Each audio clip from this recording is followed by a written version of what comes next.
Before any flags went up, the real borders were already forming in people's minds. It started quietly. Listen closely, this is one of history's turning points.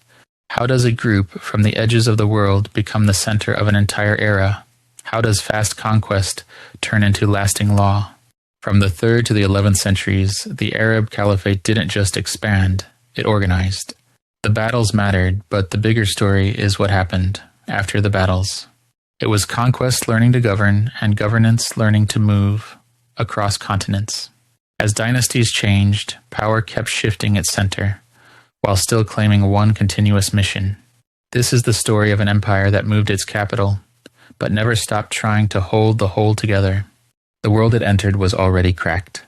Rome was fading in the west, Persia stood strong in the east, and the space between them was full of opportunity and danger. Trade still ran through deserts and seas, and tribes survived by alliances, raids, and deals. Then a new message appeared, offering unity, purpose, and a belonging bigger than the clan.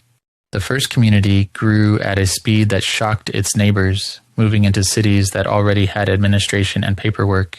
It inherited roads, taxes, laws, and it also inherited old rivalries that never fully died. So every victory opened gates and also opened debates that would shape the next centuries. In the Rashidun period, leadership still felt close to the origins. Authority relied heavily on trust, memory, and personal legitimacy.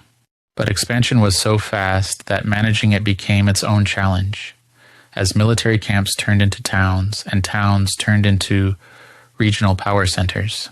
Arabic started becoming the language of rule and record, while new institutions tried to keep pace with a growing world. Yet the question of succession kept reopening wounds until the first fitna made one truth impossible to ignore. Even a sacred project can split if authority is not clearly settled. From then on, power learned to defend itself and to fear instability from within. The Umayyads turned that early momentum into a structured state. Ruling from Damascus, they pushed the frontier outward, while governors gathered revenue and soldiers, and sent both back toward the center.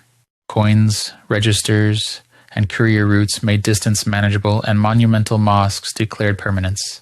But social tension rose as converts demanded equal standing, and old hierarchies resisted. Rebellions showed a limit. Force can hold territory, but it cannot always win loyalty. An empire can conquer faster than it can persuade. The Abbasids came with a broader coalition and a different style of authority. Their revolution promised inclusion and order, especially for groups who felt excluded under the Umayyads. Baghdad rose as a design capital built to control rivers, trade routes, and the flow of power, like a heartbeat. Administration expanded into ministries, Persian statecraft returned as method, and scholars refined law and doctrine. Hadith scholars traveled far to verify reports. Judges stabilized markets with predictable rulings, and merchants carried goods, contracts, and techniques across regions. Translation circles opened doors to Greek, Syriac, and Persian learning, and knowledge moved from court to city and back again. Math advanced, astronomy served navigation and calendars, and medicine grew inside hospitals and scholarly circles.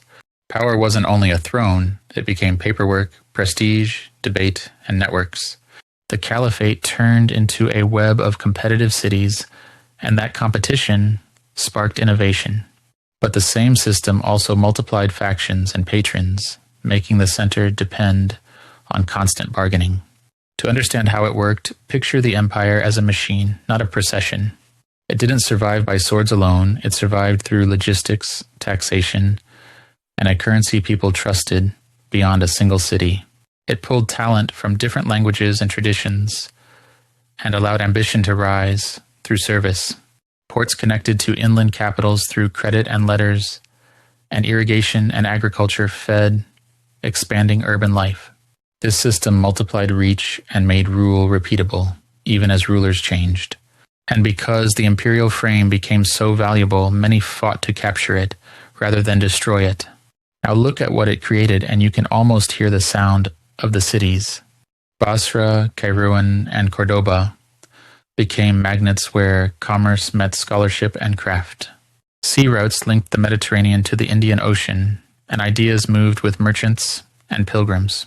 Philosophy challenged revelation, law shaped local custom, and every encounter left a mark. And the archive still breathes, but change is not the same as instant collapse. Every empire eventually pays the price of complexity.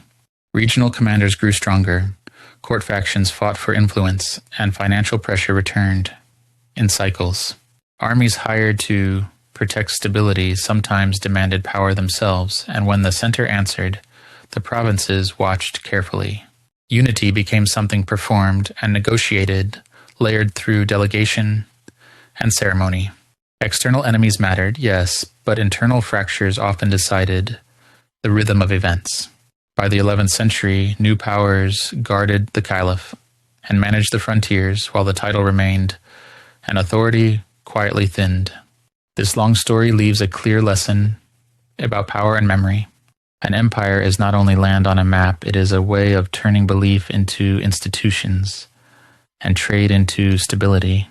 It is also a mirror that shows where power cannot heal its own divisions and where ambition outruns cohesion.